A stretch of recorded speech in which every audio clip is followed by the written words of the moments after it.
Hello everyone. तो आज start करते हैं सेल्फ असेसमेंट 4। तो इसमें हम पार्ट 1 में 1 से लेकर 10 तक का सॉल्यूशन प्रोवाइड कर दिए हैं। आज हम क्वेश्चन नंबर 11 से 20 तक का सॉल्यूशन देंगे।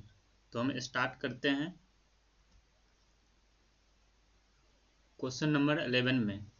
यहाँ पे गिवन है कि 1/tan थीटा, tan थीटा का वैल्यू क्या होता है, इसको सिंप्लीफाई करना है।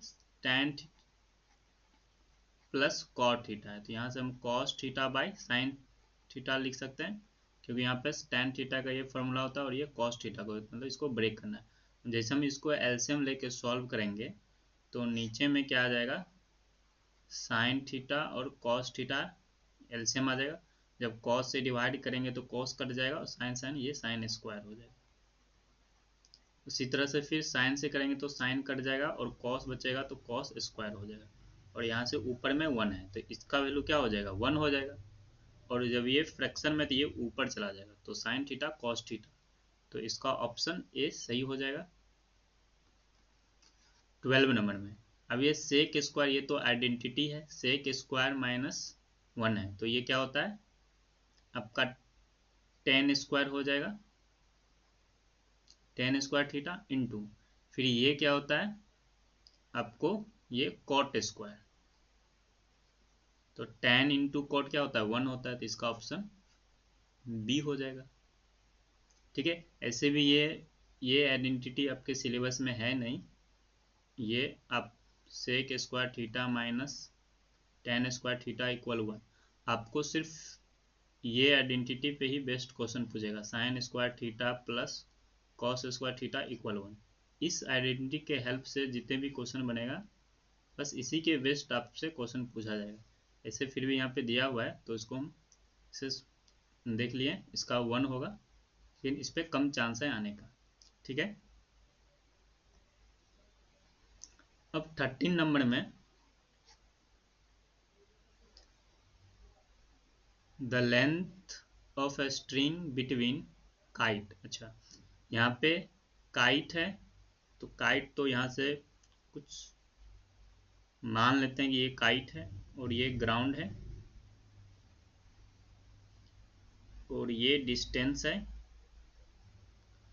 तो यहाँ से स्ट्रिंग और यहाँ पे the length of string between kite and a point on the ground. तो काइट और ये ग्राउंड इसके बीच का डिस्टेंस ये दिया हुआ है 25 मीटर। ठीक है। और ये एंगल आपका, ठीक है, तो ये थीटा ले लिया। अब यहाँ से बोला है कि आपको tan थीटा गिवन है, tan थीटा का वैल्यू है 15/8, तो ये वैल्यू क्या होता है, p/b होता है। तो हम यहाँ से h इसको सॉल्व कर लेंगे, तो हम h जब निकालेंगे तो दोनों के स्क्वायरिंग करके क्या करेंगे, सम करेंगे। तो आप इसको सॉल्व कीजिएगा तो h आपको कितना आ जाएगा, 17 आ जाएगा। इसको सॉल्व कीजिए तो यहाँ से h, और यहाँ से फिर हम जब साइन थीटा का वैल्यू निकालें, हमसे फाइंड करने बोला है कि हाइट, तो हम इसको क्या लेते हैं, x ले लेते हैं। ठीक है। तो यहाँ से ये यहाँ से h आ गया। ठीक है। अब यहाँ से साइन थीटा का जो वैल्यू होगा, तो यहाँ से हम साइन थीटा अगर निकालते हैं तो यहाँ से p/h मतलब x/85 हो जाएगा। और यहाँ से हम साइन थीटा का वैल्यू अगर निकालते हैं, ये तो मेरा साइन थीटा इसके अकॉर्डिंग आ गया, और यहाँ से जब हम साइन थीटा का वैल्यू निकालेंगे तो p/h, तो यहाँ से p 15 है, तो आपको यहाँ से इसको 15/17। ठीक है। तो यहाँ से हम इसको कट करेंगे, 17×5 = 85 5 बार में, और ये x का वैल्यू कितना हो जाएगा, 15×5 = 75। ठीक है। तो इसमें 75, तो इसका 75 ये डिस्टेंस हो जाएगा। ठीक है। फिर 14 नंबर में the length of tangent drawn to a circle. सबसे पहले एक सर्कल ड्रॉ कर लेते हैं। ठीक है। अब यहाँ से क्या है कि एक टेंजेंट ड्रॉ किया हुआ है, तो यहाँ से एक टेंजेंट ड्रॉ कर लेते हैं और ये तो रेडियस हो जाएगा, ठीक है, और ये 90 डिग्री भी होगा, ठीक है। अब यहाँ से, और ये 7 सेंटीमीटर है, तो length of tangent drawn circle 7 centimetre from a point 20 centimetre from distance. अच्छा, ये पॉइंट है, तो इस पॉइंट से ये जो डिस्टेंस है ये 25 है, ठीक है। तो हमसे पूछा गया लेंथ ऑफ टेंजेंट क्या होगा, तो ठीक है, ये लेंथ ऑफ टेंजेंट क्या है यार, आप पाइथागोरस थ्योरम का यूज करके हम ये वाला वैल्यू निकाल सकते हैं। तो इसको हम P मान लेते हैं, इसको O ले लेते हैं, इसको A ले लेते हैं, तो हमको PN निकालना है। तो PM पाइथागोरस थ्योरम का यूज करके ये 90 के सामने ये क्या होगा, ये हो गया आपका हाइपोटेनस। तो 25 के स्क्वायर में हम माइनस कर देंगे 7 का स्क्वायर और ये अंडर रूट हो जाएगा, ठीक है। तो ये 25 का स्क्वायर 625 हो गया और माइनस 49। तो इसको हम क्या करते हैं, माइनस करते हैं, तो ये कितना हो जाएगा, 15 में से 9, 9 6 15, 6 आ जाएगा, फिर ये एक 7 आ जाएगा, ठीक है, ये 576। तो 576 का रूट करेंगे तो आपको आ जाएगा 24। तो ठीक है, तो यहाँ से मतलब यहाँ से आपका PA जो है ये 576 आपका आ गया, और जब यहाँ से रूट फ्री करेंगे तो ये 24 आ जाएगा, ठीक है। तो ऑप्शन 14 में ए होगी, ठीक है। 15 नंबर देखते हैं। यहाँ पे बोला गया है two circles touch each other externally at P, AB जो common tangent to a circles touching them at A and B। तो दो सर्कल है और ये एक्सटर्नली जो है ये टच कर रहा है, ठीक है, मान लेते हैं इस तरह से है, एक ये सर्कल है और एक ये सर्कल है, ठीक है। अब यहाँ से इसको टच किया गया है एक्सटर्नली, ठीक है, तो बोला कि एक एज पे किया है और एक बी पे, और जो कॉमन टेंजेंट है यहाँ से अगर हम डॉट डॉट अगर इसको हम ऐसे ले जाएं तो हम इसको पी ले लेते हैं, ठीक है। तो यहाँ से बोला कि ये जो ऐसे यहाँ से हम इसको मिलाते हैं और यहाँ से हम इसको मिलाते हैं, ठीक है। तो हमसे एंगल फाइंड करने बोला गया है, एंगल APB। तो आपसे ये वाला जो एंगल है हमको ये वाला और प्लस ये वाला एंगल हमको निकालने बोला है। तो अब जानते हैं कि अगर ये मान लेते हैं कि बाहर अगर ये कॉमन टेंजेंट ये भी है एक तरह से दोनों पे, तो अगर तो ये लेंथ और ये लेंथ क्या होता है, इक्वल होता है कि नहीं। और फिर उसी तरह से क्योंकि अगर इसको एक्सटर्नल पॉइंट माने तो ये भी टेंजेंट है और ये भी टेंजेंट है, तो ये लेंथ और ये लेंथ क्या होगा, इक्वल, इधर भी इक्वल। तो अगर हम ये वाले एंगल को ए ले लेते हैं, एक्स ले लेते हैं, तो ये भी एक्स हो जाएगा, और इस वाले एंगल को अगर हम वाई ले लेते हैं तो ये भी एंगल एक्स हो जाएगा, क्योंकि ये लेंथ इक्वल है और ये लेंथ इक्वल है। तो इस तरह से अब यहाँ से क्या है, एक ट्रायंगल है, ट्रायंगल में तीनों एंगल का सम कितना हो जाएगा, 180 हो जाएगा। तो हमको ये जो एंगल है ये एक्स प्लस वाई है, तो हमको इसका वैल्यू फाइंड करना है। तो यहाँ से हम क्या करते हैं, x plus y plus x plus y, ये कितना हो जाएगा, 180 हो जाएगा, ठीक है। अब ये क्या है, ये 2 बार है, तो जब 2 बार है तो इसको हम आधा करेंगे तो ये 90 आ जाएगा, तो सीधी सी बात है ये 90 हो जाएगा, आपका ऑप्शन डी सही हो जाएगा, ठीक है। फिर 16 में, अब इसमें क्या है कि एक बैग में रेड बॉल है, ठीक है। तो 5 जो है ये रेड बॉल है और n जो है ये ग्रीन बॉल है, n जो है ग्रीन बॉल है, तो इसकी प्रोबेबिलिटी, रेड बॉल की प्रोबेबिलिटी क्या होगा, 5/5 प्लस n, और इसकी प्रोबेबिलिटी क्या हो जाएगा, n प्लस 5। अब यहाँ से बोला कि इसकी जो प्रोबेबिलिटी है इसके 3 टाइम्स है। If the probability of drawing green ball 3 times, green balls 3 times that are red ball. अच्छा, तो ये जो है तो ये ग्रीन बॉल है, तो ये जो है 3 टाइम्स है इसका, तो यहाँ से इसको हम सॉल्व कर लेते हैं।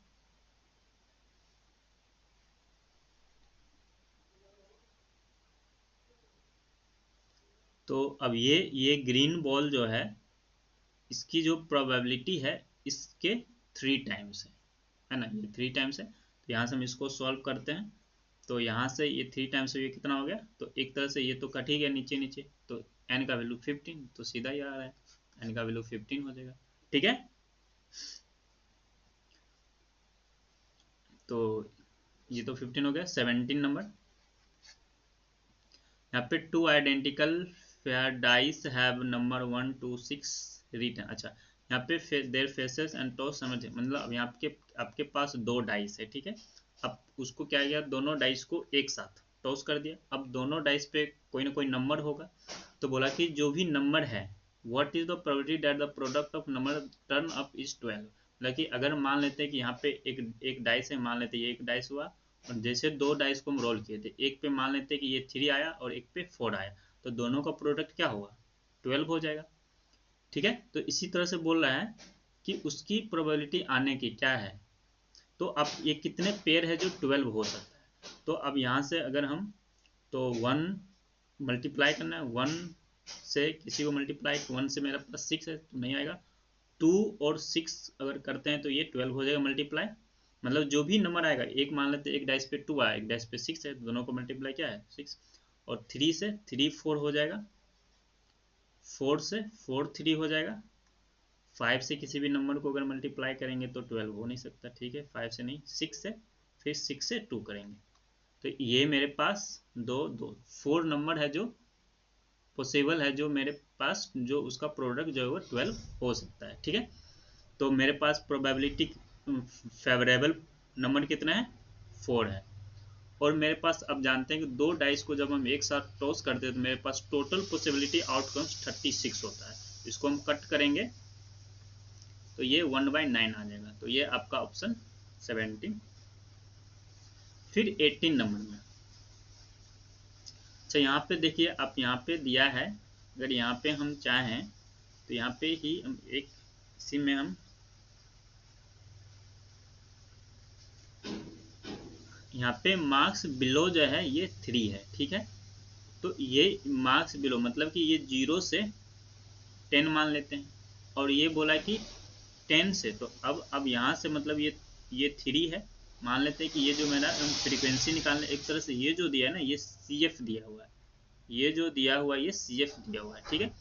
तो अब यहाँ से बोला कि 20 से बिलो, तो 20 से बिलो हम क्या करते हैं, 10 वाला माइनस करते हैं, तो 12 में से 13 को माइनस करेंगे 3 को, तो ये कितना हो जाएगा, 9 3 15, ठीक, 9 3 12, ठीक है। तो ये 9 आ गया, तो इसका मतलब ये अब ये क्या होगा, 10 से 20 हो गया। फिर 30 से 20 में अगर 20 से पहले वाला का माइनस कर देते, ये क्या हो जाएगा, 20 से 30 हो जाएगा। तो इसमें क्या करेंगे, 27 में से 12 को माइनस कर देंगे, इसमें से हम 12 माइनस करेंगे तो ये 5 और ये 15 हो जाएगा, ठीक है। फिर उसी तरह से ये 40 से बिलो है, यहाँ पे बोला है बिलो, मार्क्स बिलो में दिया हुआ है, मतलब 40 से बिलो का सबका ये सम दिया हुआ है, मतलब कि यहाँ पे 40 से बिलो जितने ये सबका सम मिला के ये 57 है। तो हमको तो सिर्फ, तो हमको क्या चाहिए, फिर 30 से 40 के बीच का चाहिए। तो 30 से नीचा का जितना भी वैल्यू क्या है 27 है, तो इसको हम 27 से इसमें माइनस कर देंगे, तो मेरा 30 से 40 के बीच आ जाएगा, ये कितना आ जाएगा, 0 आ जाएगा, और ये 30 हो जाएगा, ठीक है। फिर बोला कि अब 50 से बिलो, तो ये 50 से बिलो का दिया है, तो हमको क्या करना है, 40 से 50 निकालना है, ठीक है। तो पहले 57 है, इसमें से हम 57 को अगर माइनस करेंगे तो 15 8, और ये 6 में से 5 गया तो ये 1 हो गया, ठीक है। फिर ये अब हमको यहाँ 50 से 60 के बीच का निकालना है, तो ये 60 से बिलो का 80 दिया हुआ है, तो हम 50 से बिलो 75 है, इसमें से हम 75 को अगर माइनस कर देंगे तो ये जो मेरा आ जाएगा कितना आ जाएगा, ये तो 5 आ जाएगा, सीधी सी बात। तो अब मॉडल क्लास कैसे निकालते हैं, फ्रीक्वेंसी सबसे ज़्यादा जिसका हो, तो फ्रीक्वेंसी दिख रहा है कि ये जो फ्रीक्वेंसी है सबसे ज़्यादा है, मतलब 30 से 40, तो आपका ऑप्शन सी हो जाएगा, ठीक है।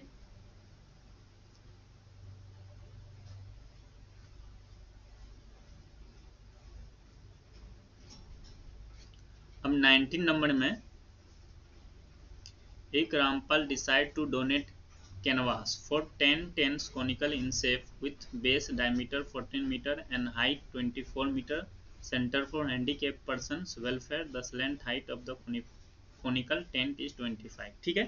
तो हम इसको हम क्या करते हैं, अब यहाँ पे हमको रेडियस दिया है 14 है तो हम 7 ले लेते हैं, ठीक है, और हाइट हमको गिवन है 24।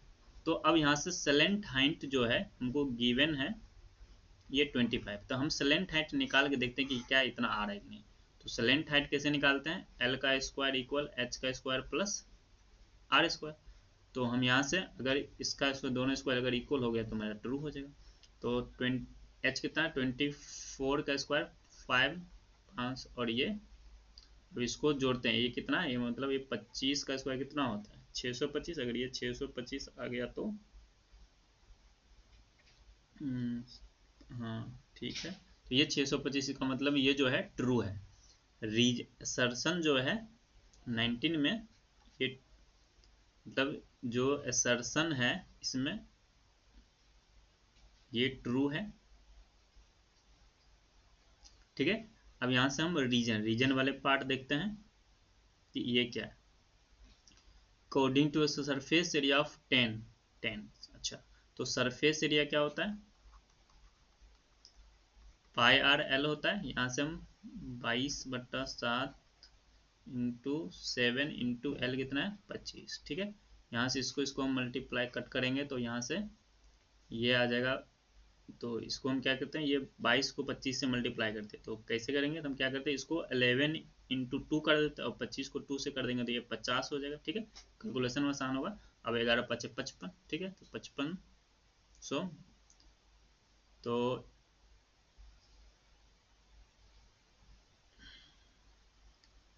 पाई कर्व सरफेस एरिया हमको यहाँ से निकालना है।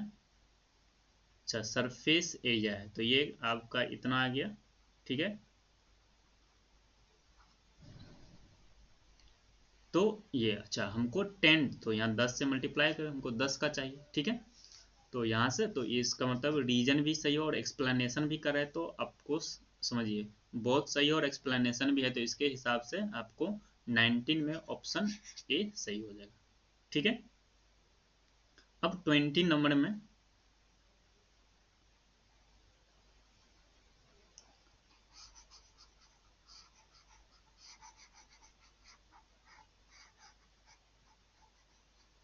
20 में क्या है, द वैल्यू ऑफ के for which the quadratic polynomial has, अच्छा जीरोज यहाँ पे इक्वल करना है।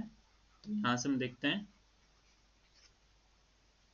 तो क्वाड्रेटिक इक्वेशन में रूट्स इक्वल है, उसके लिए एक फॉर्मूला होता है B square minus 4ac equal 0। ठीक है, तो यहाँ से बी कितना है, यहाँ पे बी जो एक्स का ऑप्शन क्या है 1 है, तो 1 का स्क्वायर 1 ही होगा माइनस 4। ए कितना है के है और सी कितना है ये भी के है इक्वल 0।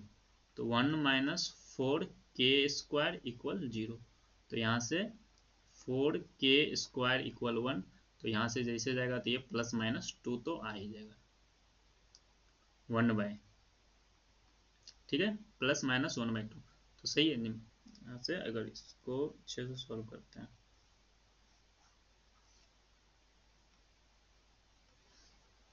यहाँ से के स्क्वायर 1/4 आ गया। अब यहाँ से रूट्स निकालेंगे तो क्या हो जाएगा, ये के का वैल्यू जो होगा ये प्लस माइनस हाफ आ जाएगा, मतलब असर्शन जो है वो ट्रू है। 20 नंबर में आपका असर्शन ट्रू है।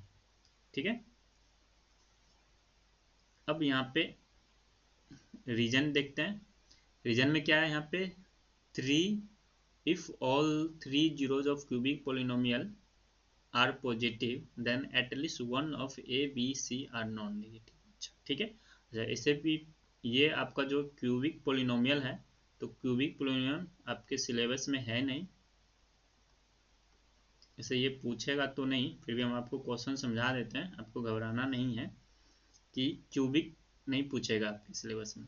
तो ऐसे फिर भी हम उसको समझाते हैं कि इसका आंसर यहाँ पे बोला कि यहाँ पे जो भी रूट्स आएगा, तो जो रूट्स होगा जिसे मान लेते हैं एक्स का वैल्यू एक अल्फा होगा ये पॉजिटिव होगा, एक एक्स का वैल्यू बीटा होगा ये भी पॉजिटिव होगा, एक एक्स का वैल्यू मान लेते हैं गामा होगा। तो ये 3 जो रूट्स है सभी क्या है पॉजिटिव होना चाहिए। तो बोला कि ये पॉजिटिव कब होगा, जब ये जो क्यूबिक है x cube plus a x square minus b x plus c. तो बोला कि ये जो है a b c non negative मतलब क्या होता है कि ये ए बी सी तीनों निगेटिव नहीं होगा, पॉजिटिव होगा तभी, मतलब सभी वैल्यू पॉजिटिव आएगा। ऐसा नहीं अगर हम ए बी सी सबको निगेटिव कर दें तो भी मेरा रूट्स पॉजिटिव आ सकता है। तो इसका मतलब ये फॉल्स हो गया, जो रीजन जो है वो क्या है फॉल्स है। तो अब एक फॉल्स और एक ट्रू है, तो कौन सा आंसर होगा, तो 20 नंबर में सी,